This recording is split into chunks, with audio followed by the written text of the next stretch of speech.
प्रिय श्रद्धालु, जय श्री कृष्णा, जय श्री राम, जय श्री राधे राधे, जय श्री महाकाल। इस प्रवचन में आपको सुनाएंगे गणों के मुख से और नारद जी से भी सती के दग्ध होने की बात सुनकर दक्ष पर कुपित हुए शिव जी का अपनी जटा से वीरभद्र और महाकाली को प्रकट करके उन्हें यज्ञ विध्वंस करने और विरोधियों को जला डालने की आज्ञा देना।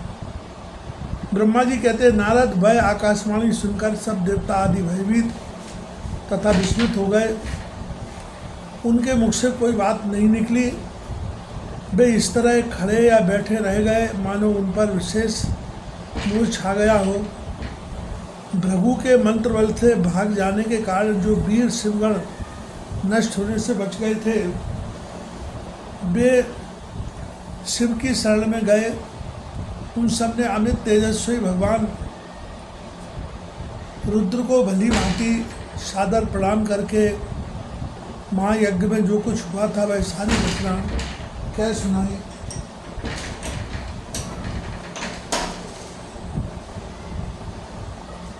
गण बोले, महेश्वर दक्ष बड़ा दुरात्मा और घमंडी है। उसने वहाँ जाने पर सती देवी का अपमान किया और देवताओं ने भी उनका आदर नहीं किया। अत्यंत गर्व से भरे हुए उस दुष्ट दक्ष ने आपके लिए यज्ञ में भाग नहीं दिया, दूसरे देवताओं के लिए दिया और आपके विषय में उच्च स्वर से दुर्वचन कहे। प्रभु, यज्ञ में आपका भाग न देखकर सती देवी कुपित हो उठी और पिता को बारंबार निंदा करके उन्होंने तत्काल अपने शरीर को योग अग्नि द्वारा जलाकर भस्म कर दिया।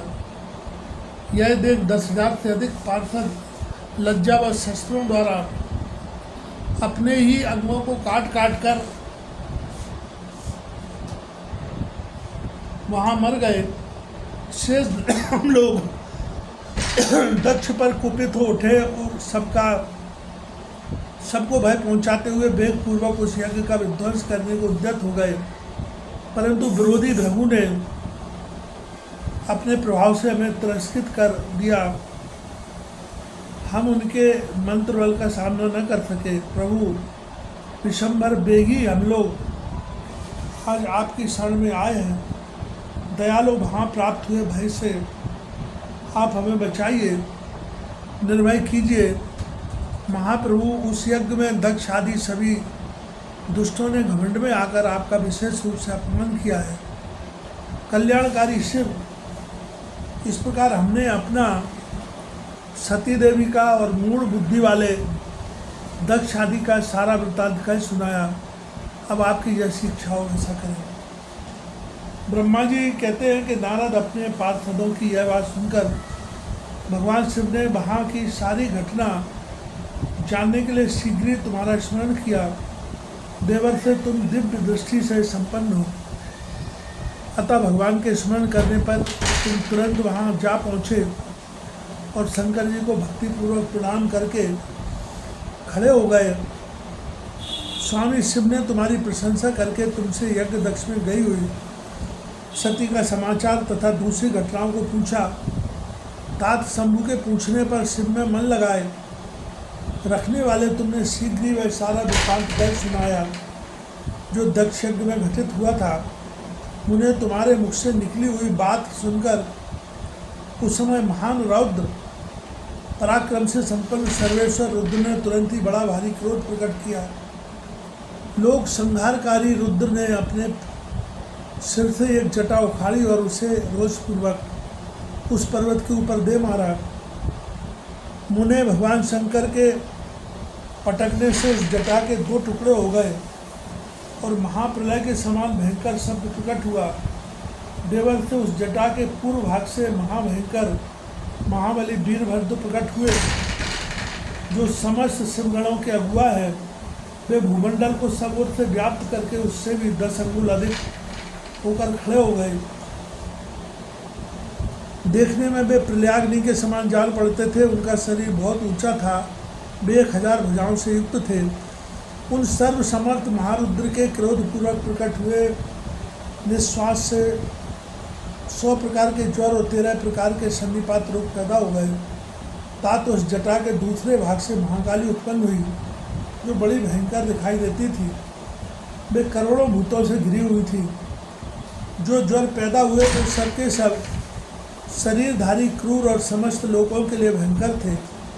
वे अपने तेज से प्रज्वलित हो सब और दाय उत्पन्न करते हुए से प्रतीत होते थे। वीरभद्र बातचीत करने में बड़े कुशल थे। उन्होंने दोनों हाथ जोड़कर परमेश्वर सबको प्रदान किया। वीरभद्र बोले, महारुद्र, सोम, सूर्य और अग्नि को 3 नेत्रों के रूप में धारण करने वाले शीघ्र आज्ञा दीजिए। मुझे इस समय कौन सा कार्य करना होगा? ईशान, क्या मुझे आधे ही क्षण में सारे समुद्र को सुखा देना है, या इतने ही समय में संपूर्ण पर्वतों को पीस डालना है? हर मैं एक ही क्षण में ब्रह्मांड को भस्म कर डालूं, या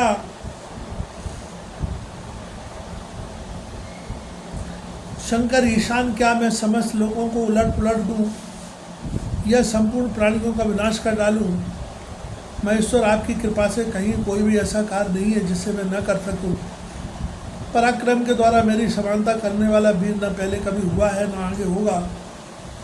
शंकर, आप किसी तंत्र को भेज दें तो वह भी बिना किसी यत्न के क्षण भर में बड़े से बड़ा कार्य सिद्ध कर सकता है, इसमें संशय नहीं है। शंभो, यद्यपि आपकी लीला मात्र से सारा कार्य सिद्ध हो जाता है, तथापि जो मुझे भेजा जा रहा है यह मुझ पर आपका अनुग्रह ही है। शंभो, मुझमें जो भी शक्ति है वह आपकी कृपा से ही प्राप्त हुई है। शंकर, आपकी कृपा के बिना किसी में भी कोई शक्ति नहीं हो सकती। वास्तव में आपकी आज्ञा के बिना कोई तिनके आदि को भी हिलाने में समर्थ नहीं है, यह निस्संदेह कहा जा सकता है। महादेव, मैं आपके चरणों में बारंबार प्रणाम करता हूँ।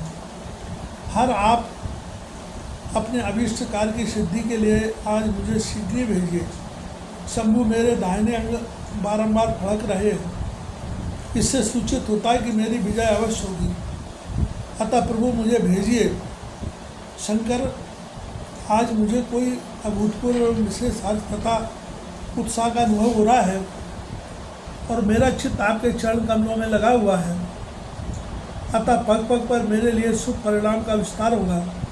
शंभु, आप सुर के आधार हैं, जिसकी आप में सुदृढ़ भक्ति है उसी को सदा विजय प्राप्त होती है और उसी का दिनों दिन शुभ होता है। ब्रह्मा जी कहते हैं, नारद, उसकी यह बात सुनकर सर्व मंगला के पति भगवान शिव बहुत संतुष्ट हुए और वीरभद्र तुम्हारी जय हो ऐसा आशीर्वाद देकर वे फिर बोले। महेश्वर ने कहा, मेरे पार्षदों में श्रेष्ठ वीरभद्र, ब्रह्मा जी का पुत्र दक्ष बड़ा दुष्ट है, मूर्ख को बड़ा घमंड हो गया है, अतः इन दिनों वह विशेष रूप से मेरा विरोध करने लगा है। दक्ष इस समय एक यज्ञ करने के लिए उद्यत है। तुम याग परिवार सहित उस यज्ञ को भस्म करके फिर शीघ्र मेरे स्थान पर लौट आओ। यदि देवता, गंधर्व, यक्ष अथवा अन्य कोई तुम्हारा सामना करने के लिए उद्यत हो तो उन्हें आज ही शीघ्र और सहसा भस्म कर डालना। दधीच की दिलाई हुई मेरी शपथ का उल्लंघन करके जो देवता आदि वहाँ ठहरे हुए हैं उन्हें तुम निश्चय ही प्रयत्नपूर्वक जलाकर भस्म कर देना। जो मेरी शपथ का उल्लंघन करके गर्वयुक्त हो वहाँ ठहरे हुए हैं वे सबके सब द्रोही है, अतः उन्हें अग्निमयी माया से जला डालो। दक्ष की यज्ञशाला में जो अपनी पत्नियों और सार्वभौम उपकरणों के साथ बैठे हों उन सबको जलाकर भस्म कर देने के पश्चात फिर शीघ्र लौट आना। तुम्हारे वहाँ जाने पर विश्वदेव आदि देवगण भी यदि सामने आ तुम्हारी सादर स्तुति करें तो भी तुम उन्हें शीघ्र आग की ज्वाला से जलाकर ही छोड़ना। वीर वहाँ दक्ष आदि सब लोगों को पत्नी और बंधु बांधवों सहित जलाकर कलशों में रखे हुए जल को लीलापूर्वक पी जाना।